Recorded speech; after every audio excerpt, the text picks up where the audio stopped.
El Ministerio Conéctate Jesús se complace en presentar el Seminario de Historia Denominacional A Menos que Olvidemos, escrito por el Dr. Jorge R. Knight. Como siempre, mis hermanos, busquemos la presencia de Dios en primera instancia. Gracias te damos, Señor, por permitirnos en esta hora estudiar este seminario. Gracias también, Dios, porque nos regalas un sábado más. Hoy día con la lección número 68. Oramos en el nombre de Jesús. Amén. Vamos entonces a hacer un resumen de lo visto en días anteriores. Escuchemos el mismo. Al comentar ese libro desde la perspectiva adventista del séptimo día, Uriah Smith sugirió en términos inequívocos que el libro de Preble sobre el día de reposo sabático había sido el mejor de los dos. Y el cuñado de Preble dudaba de su sinceridad en el nuevo cambio al domingo. Según él, Preble se había convertido en administrador de un gran patrimonio y cuando el sábado interfirió con sus negocios, lo abandonó. La teoría de la inexistencia de la ley fue su excusa siguiente en la cuestión. Pero, aunque Preble rechazó el sábado en su experiencia personal, había causado anteriormente un impacto tal en el corazón y la mente de Bates que no hubo nada que pudiera revertirlo. Y Bates no sería el único dirigente importante de los adventistas observadores del sábado influido por el folleto de Preble de 1845.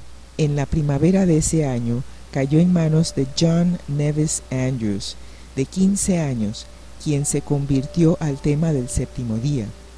Posteriormente, Andrews llegaría a ser el erudito principal del adventismo acerca del sábado al publicar la primera edición de su importante History of the Sabbath and First Day of the Week, Historia del sábado y el primer día de la semana, en 1873.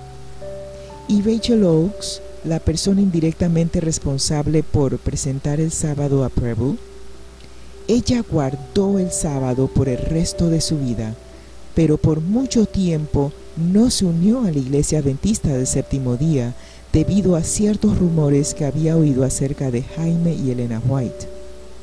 Cuando esos rumores se despejaron, a finales de la década de 1860, se bautizó poco tiempo antes de morir.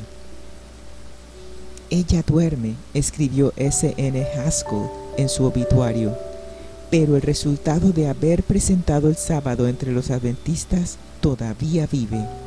Alabado sea Dios por las formas misteriosas en que guía a sus hijos. Muy bien, mis hermanos. Nos entristece grandemente la situación de T.M. Preble. Y puede también ser el caso de cualquiera de nosotros, que luego de tanto tiempo de predicar una verdad, pues la pongamos a un lado. Por otro lado, también nos llama la atención la situación de la señora Oakes. Y nos alegra saber que al final ella duerme en el Señor. Para el día de hoy tenemos la cuarta parte de la serie Ve y difunde el sábado. Lección número 68 para el 9 de marzo.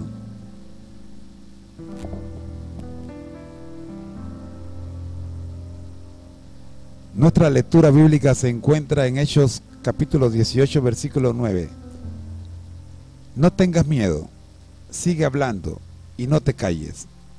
Palabra de Dios, Nueva Versión Internacional. Hemos visto que Bates no era para nada tímido cuando se trataba de hablar del sábado a los demás. Pero uno de los fracasos más visibles sobre el tema era su propia esposa. Aunque escribió un libro tras otro sobre el tema y debió de haberla fastidiado constantemente, ella habrá sido tan obstinada como él. Como resultado, él guardaba solo el Santo Sábado.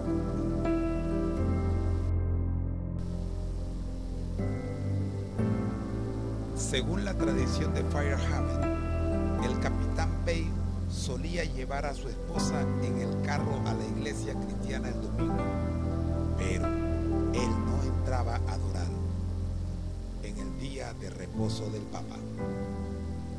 Volvía a buscarla después de la iglesia.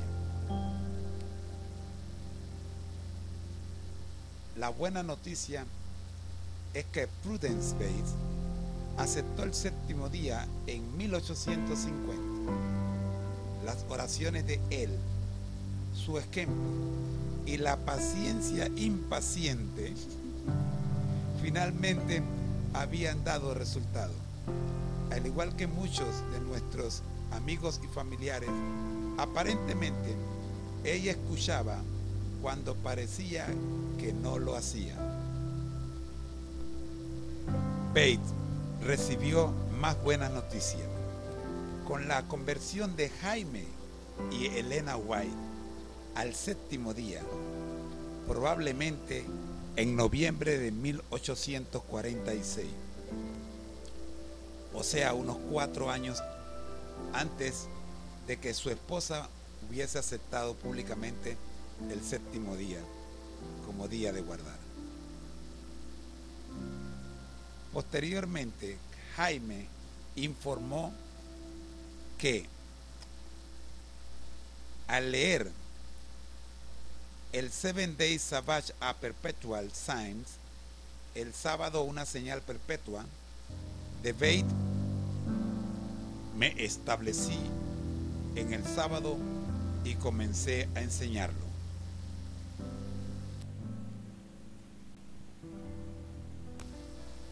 Esa aceptación sentó las bases para la formación del adventismo del séptimo día. A partir de ese momento, Bates y los White comenzaron a trabajar juntos. Finalmente, las cosas comenzaron a avanzar. Para diciembre de 1846, el libro de Bates aparentemente había llegado al sector occidental de Nueva York. Más tarde ese año, Bates y Jaime habían esperado reunirse con Hiram Edson, O.R.L. Crozier y F.B. Hams, los organizadores de la interpretación del Santuario Celestial, en la casa de Edson en Port Gibson, Nueva York. Pero las circunstancias retuvieron a White en el este. Un tema de agenda era el día de reposo sabático. Edson decía que había estado a favor de él durante algunos meses, pero sin ninguna convicción definitiva. Pero después de la presentación de Bates, durante el cual Edson apenas podía quedarse sentado, Edson se puso de pie y dijo: hermano Bates, es esa la luz y la verdad. El día de reposo es el sábado, y estoy con usted para guardarlo. De modo que para fines de 1846 encontramos a un grupo de creyentes unidos en 3 doctrinas clave: la segunda venida, el sábado y el santuario celestial. Se sentaron las bases para el surgimiento del adventismo del séptimo día. Es posible que, desde nuestra perspectiva, Dios nos esté guiando en forma lenta, pero no hay duda de que dirige. Ayúdanos, Señor, a ser pacientes con tu dirección. Definitivamente, mis hermanos, tenemos que aprender a tener paciencia, porque Dios es el que dirige a su pueblo.